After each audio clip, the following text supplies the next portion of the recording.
Well, the Eagles were back at practice, and this time Nolan Smith dominated, showcasing some violence and speed while sacking Jalen Hurts twice. Yet it's his unusual offseason program that's got him ready for year 2. Plus, the defense as a whole showed up making a few plays. However, the offense might have gotten him again thanks to a couple surprising rooks getting first-team action. And with Tyler Steen sitting out due to an ankle injury, Mekhi Becton's taking over at right guard, as it's fair to say his presence was certainly felt. So let's talk about what his chances are to start and the rest of the storylines from camp. But first, let's run it.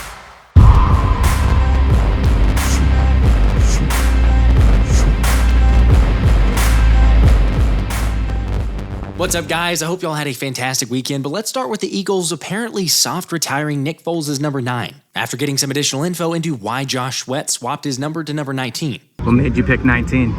Oh, that was available. I tried to get 15, but that jank was retired back in like 1950. Like, man, y'all need to go ahead and bring that back out. 94? Nothing. I like it. I feel a little bit, fresh, you know what I'm saying? So there's no history with 19, nowhere in high school? No, I wore 9 in high school and I wore 9 in college, but I can't get 9 now because I'm tired.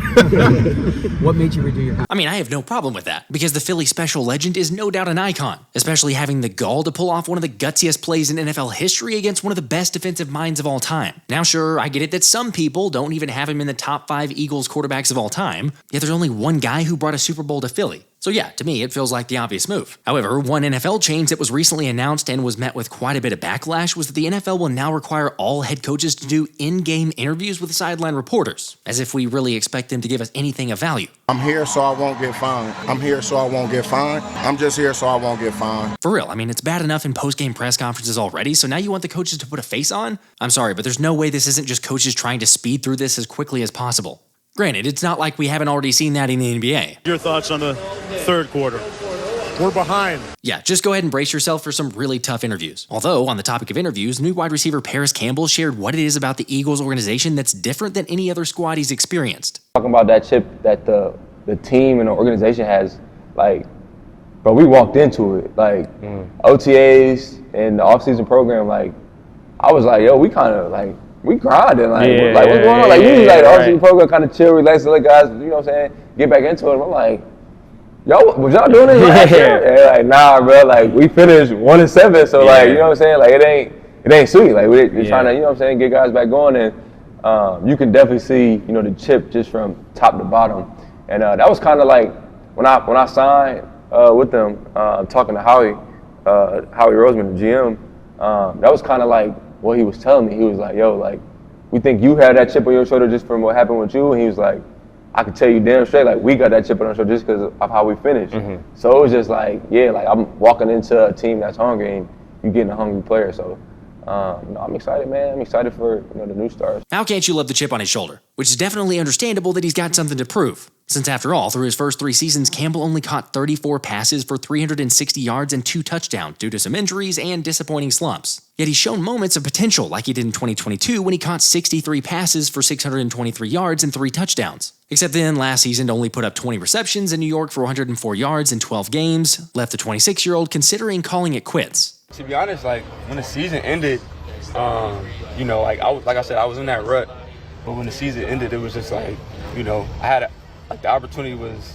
I didn't know what was going to come, you know what I mean? So in free agency, I was a guy that I came into my 4th year, whatever, and he's going like this. Then in New York, I kind of plateaued. So I didn't know what to expect from the offseason, you know what I mean, in free agency. And then kind of when teams started rolling and started talking, and then the Eagles called, I was already working out, but my mind was just kind of flustered because I was scared. I didn't know, maybe this was it, maybe I didn't, you know what I'm saying, didn't know what could come next. It's a scary thing, man, because a lot of guys, this is all we had. We know we can, do things in other areas. I'm not worried about it, but it is kind of scary to think about, you know what I mean? And, I prayed a lot, man. I was in my word a lot, and, but this opportunity came, so I'm happy for it. Fortunately, something clicked because Campbell said he went from gaining weight and not really hardly doing anything to then working out 3 times a day with boxing, lifting, running, cardio, and everything else. And the former second-round pick hasn't lost any of that motivation. I kind of got a bigger chip on my shoulder just from, how things went down last year. I felt like coming off my 4th year, I was coming off my best season thus far in the NFL, and I just felt like things didn't connect last year. That's fine, every place and every person is not a great fit.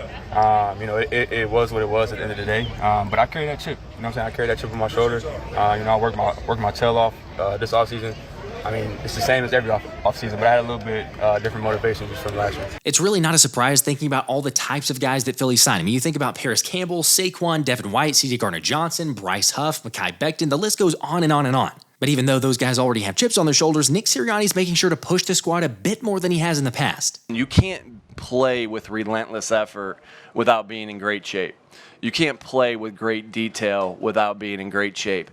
You can't have population to the football on defense where they're constantly running to the football without being in great shape. And so, yeah, we've made a push there, and as far as doing some extra conditioning, and conditioning doesn't have to look like gassers, right, where they're just line up on the line and run back and forth.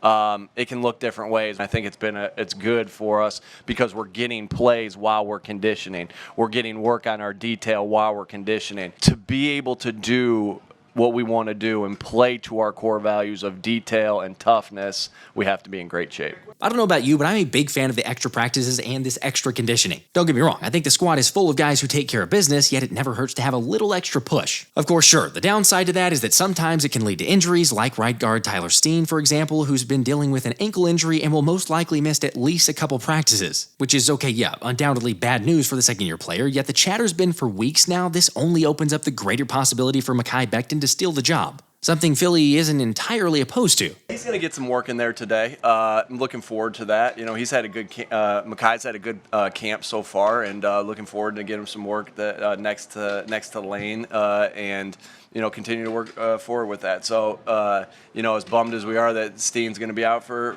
a little bit, and again, not giving a timeline there, it shouldn't be something that's long.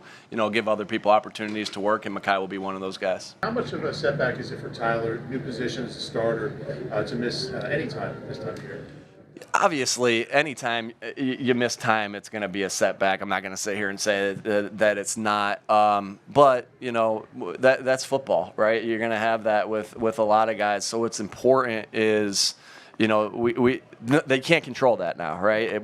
That's done, and what he can only control the things he can, which is his rehab in there. But I know he'll do the right things, and I know his coaches will keep him on track. And that we had a great training staff with Tom and the guys in there and the girls in there. I know he'll be back as soon as he possibly can. I can appreciate it, the fact that Sirianni's not sugarcoating this one and actually saying that missing reps for Tyler Steen is not necessarily a good thing. Although still, that one's pretty obvious, because how many times have we seen an injury present an opportunity for someone to make a name for themselves and then never look back? At the same time, I don't know if Sirianni misspoke or what the reasoning was for his comment with Becton next to Lane, because Pave the Lane ended up taking a day off due to a toe injury. But no, for those wondering, it wasn't a lacerated toe like Landon Dickerson. By the way, it's also nothing to worry about because it's said to be really minor. Yet, on the topic of Lane, it was really cool to get Brian Baldinger's breakdown of Lane versus Bryce Huff on a pass rush rep. Plus, maybe the biggest takeaway from Zack Berman was that with Lane Johnson and Tyler Steen absent, the Eagles chose to play Mekhi Becton at right guard. Noting obviously swing tackle is an important role, especially considering Lane Johnson's value to the team,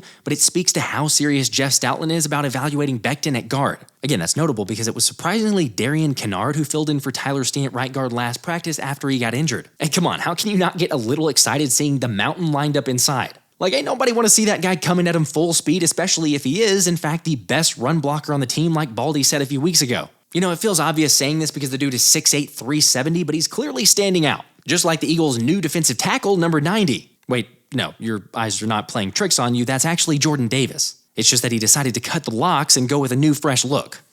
Everything okay? Everything's cool, dude. I'll be honest, I didn't recognize him the first time that I saw that clip, but just like several other new guys, it's a new year, a new time, and really just a fresh restart for everybody. Which, by the way, JD continues to do with a fourth consecutive practice where at least one media member pointed out his explosiveness. Heck, he literally blew up the first play of practice, according to ESP, getting into the backfield so quickly that the play just died before it could even start. And yeah, obviously that's huge to see from JD. It really just comes down to the consistency, which I understand we've said a number of times now at this point. Now, another new wrinkle on the offensive side of the ball was Will Shipley, as the Rook actually got first-team reps to start out with Saquon sitting out of team drills, most likely getting a rest because he wasn't listed on the injury report. Of course, while those were new looks, Vic Fangio decided to stick with the same old faithful starting lineup with Devin White and Zack Baun at the linebacker spots, and Slay and Keely Ringo as the starting corners. However, after a blown-up play to begin, the defense had a busted coverage on the next play, but unfortunately, Jalen Hurts missed John Ross on a wide-open deep shot that would have resulted in a touchdown. So, even though the first team rotated out with the second team, the offense figured they'd try another deep shot since they might have found something. But as Brandon Lee Gowton shared, Isaiah Rodgers wasn't having any of it, with Lil Play Zay showcasing that 4-2 speed and breaking up a Kenny Pickett pass intended for Joseph Ngata. As others suggested, Zay sometimes makes it look like others are standing still. Anyway, the first team eventually came back on, and this time the focus was working through Will Shipley as the Inquirer shared the Rook made 2 great catches in a row, one of them being a play of about 20 yards downfield. Granted, even with the impressive plays from the Rook, Brandon Lee Gowton had to point out linebacker Devin White's insane anticipation and acceleration, saying White almost broke up the pass, but instead was immediately able to push Shipley out of bounds. Yet let's not take anything away from Ship, with him reportedly finishing practice with 5 total touches, more than anyone else on the first team. Which shouldn't be too surprising considering Kellen Moore's comments about utilizing the former Clemson RB's versatility and skills in the passing game. At the same time, I should probably also mention that Kenny G had an impressive practice Saturday, and Kellen Moore is definitely using him in this offense, but still, it's impressive to see the Rook getting in so early. And the same thing could be said for Johnny Wilson, since shout out to Zack Berman for pointing out that the 6'7", 235-pound receiver was actually getting work in the slot with the first team. I mean, it's not like Wilson's been non-existent, but he's been able to build momentum over the last couple practices. However, as many, including Pro Football Network's Anthony DeBona have talked about, Johnny Wilson getting reps with the ones could signify using him in advantageous situations to create mismatches. Because after all, Johnny's just a bit different than the profiles of Parris Campbell and John Ross, who up until this point have been the main ones battling for that wide receiver 3 spot. Now, I'm sure we're all very well aware by now that a trade is not necessarily off the table for a wide receiver. Although, according to Nick Sirianni, we might just be set at that position. You know, Parris has had success in this league, through different things that he's done. He has toughness, he has speed. John Ross has got excellent speed. Johnny Wilson, big, physical, can bring an element of toughness and blocking to the group. Brenton Covey's had a nice camp thus far. He's got some great quickness, and you can see how he is with the ball in his hands. You get to see that every Sunday, right? And you've got to see that the last 2 years every Sunday, the way he is with the ball in his hands. Anais is, we're excited about the things we saw on him on tape, and, he's working to keep getting better. Joe Nagata's had some bright spots in the camp, and he's big and he's physical, very similar to some of the things that we talk about with Johnny Wilson. And I like the back end, the other guys too I wouldn't say back end, the guys that just kind of became part of the Eagles from other teams. I'm looking at Austin Watkins right now, Jacob Harris. And so I'm excited about all these guys, to work with all these guys. Vic, are you just looking at things in the office and saying that you love them? Well, now I got to mention everybody because I'm 2 more guys in there. Shaq Davis I'm excited about too, and Griff.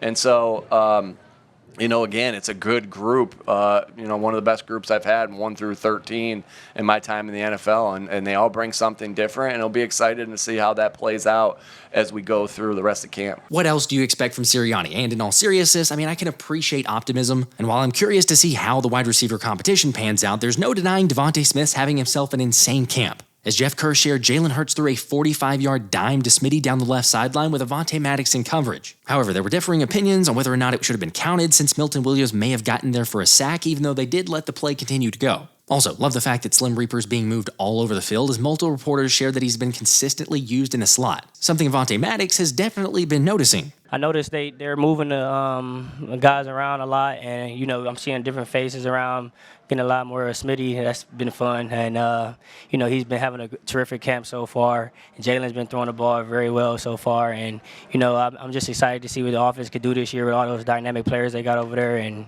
it'd be fun to watch. The other part that's great is really how complimentary the guys are of the competition. Like, obviously, iron sharpens iron, but Isaiah Rodgers and others haven't been afraid to credit Jalen and the wideouts for making plays. Now, be that as it may, Vic Fangio and the entire squad are competitive, so naturally look to change things up, leaving, as EJ Smith pointed out, the offense to adjust to with a lot of quarterback runs, where on one instance in particular, Hurts got to the edge on Nolan Smith. Because as we've heard a number of practices now, Hurts has shown an extra gear this camp. By the way, I know angles and everything play a factor, but just to be able to beat Nolan Smith, who has 4.3 speed around the edge, is definitely noteworthy. Of course, Nolan wasn't going to be outdone, with him later coming back to beat Fred Johnson for a sack on QB1. To which was I yelling and celebrating a sack on a backup left tackle without pads on?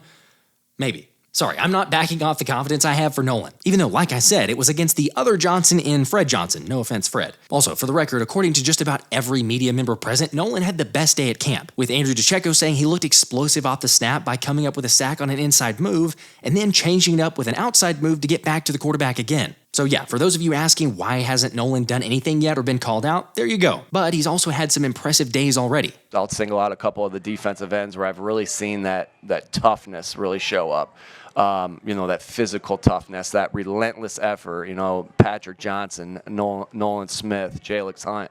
I've really seen them, hustling to the football. Just, the relentless effort really and the toughness really shows up with those three guys and been excited. There is a lot of mixing and matching, and we're trying to get an evaluation on everybody as guys learn how to play together. But I would single those guys out as far as their relentless effort, their toughness that they've been playing with throughout camp. Look, I know all Sirianni praise isn't created equal, but just the fact that he called out Jalyx Hunt and Nolan Smith and then didn't go on to list the rest of the entire defense at least says something. Plus, credit to Martin Frank, who's been watching closely but wrote in a recent article that Jalyx Hunt has been the best rookie so far, showing his speed, intensity, and versatility to drop into coverage, with Nolan Smith being just as impressive. Which, I'll be honest, isn't that surprising based on an interview right before camp we had with BG. The chip that's on that shoulder to prove yourself right. It's more about yourself. Because I know being in that position, being a first rounder, it's a lot of pressure that first year to at least live up or beat, try to be at least in the mix of talking about who was the defensive rookie of the year or whatever side of the ball you are on. And it's that mindset that sometimes you don't get all the opportunity because sometimes you might not be as ready, but you can see the potential in him. It's the stuff you got to learn, the vets you learn from. And I think just going into year two, what we talked about, that first year usually be a little rough for guys. Sometimes you get a hit with them right away and it just pick it up. Aaron Donald coming in right away, just terrorizing the league.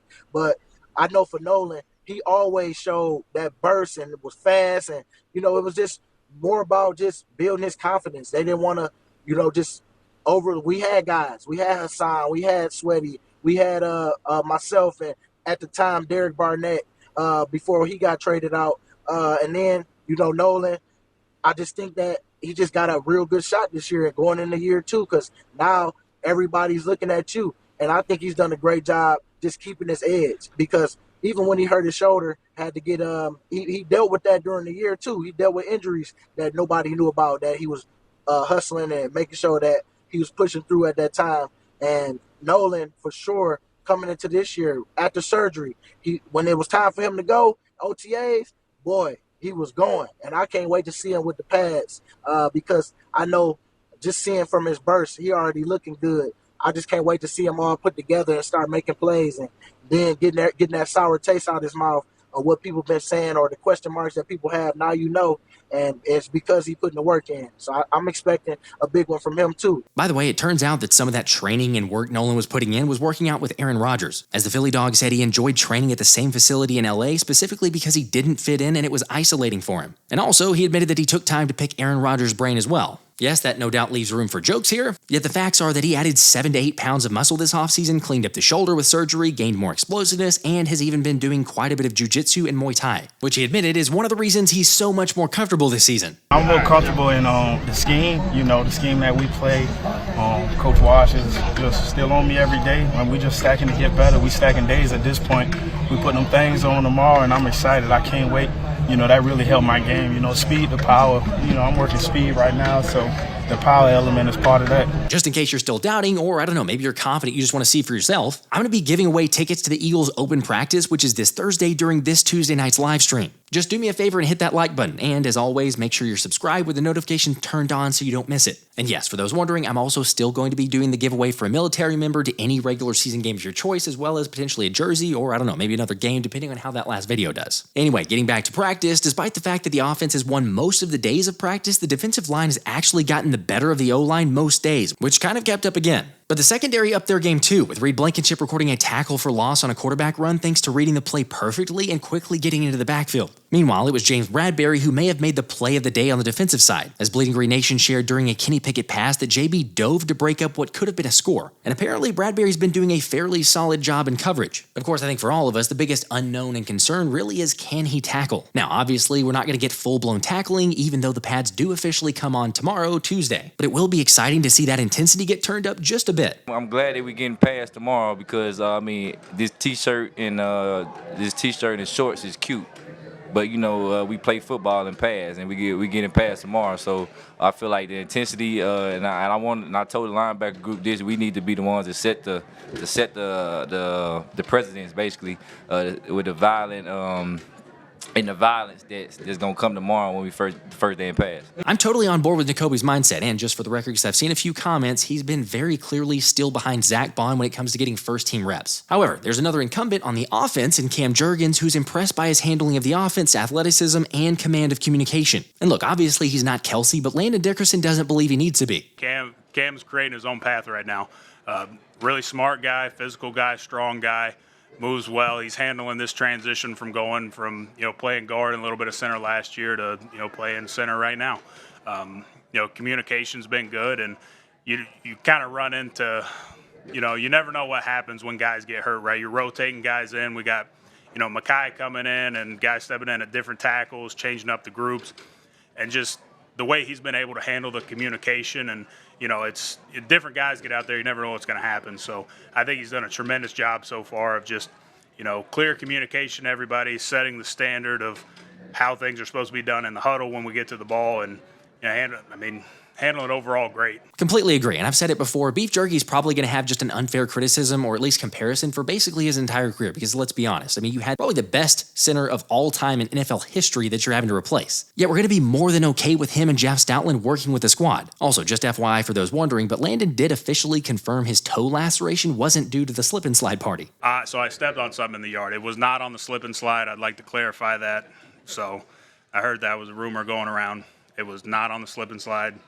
So I'm just glad that he's all right, although there was one injury to the offensive line in rookie Trevor Keegan, as the rookie ended up leaving practice with a left arm injury, but did eventually return to the sideline, albeit never re-entering. So not exactly sure what that was, but we'll keep you posted. Now, the other area to mention was that despite some early miscommunication between Mekhi Becton and Fred Johnson in practice, they eventually got most of it cleaned up. And despite Fred Johnson not showing that great against Nolan Smith, Mekhi Becton actually had a solid day of practice as he was auditioning for the right guard starting spot, with ESPN's Tim McManus sharing of a specific play where Jalen Carter tried to beat Becton, but the right guard stonewalled the bread man to give the offense more time, which is clearly a positive sign anytime you have a good rep versus JC. However, I should note that McManus also said Becton had several of those reps throughout the day against various D linemen. Of course, like we're all aware, and I've said a ton, there's still a long way to go, so I'm not going to crown him the starter just yet. But no doubt he's headed in the right direction. Anyway, having said that, and Tyler Steen's injury, what percentage did you give Becton to get the starting job? Also, I'm curious to get y'all's thoughts about the rest of the storylines of camp. For example, this probably was Jalen Hurts' worst day. Granted, it wasn't bad. It's just that he's been basically unconscious so far, so just a pretty good day feels off, or maybe different's a better word. But again, I want to hear from you guys, and let me know what's the biggest thing you're looking forward to now that the pads are coming out. Let me know in the comments, and I'll catch you on the next one. This has been the Philly Special.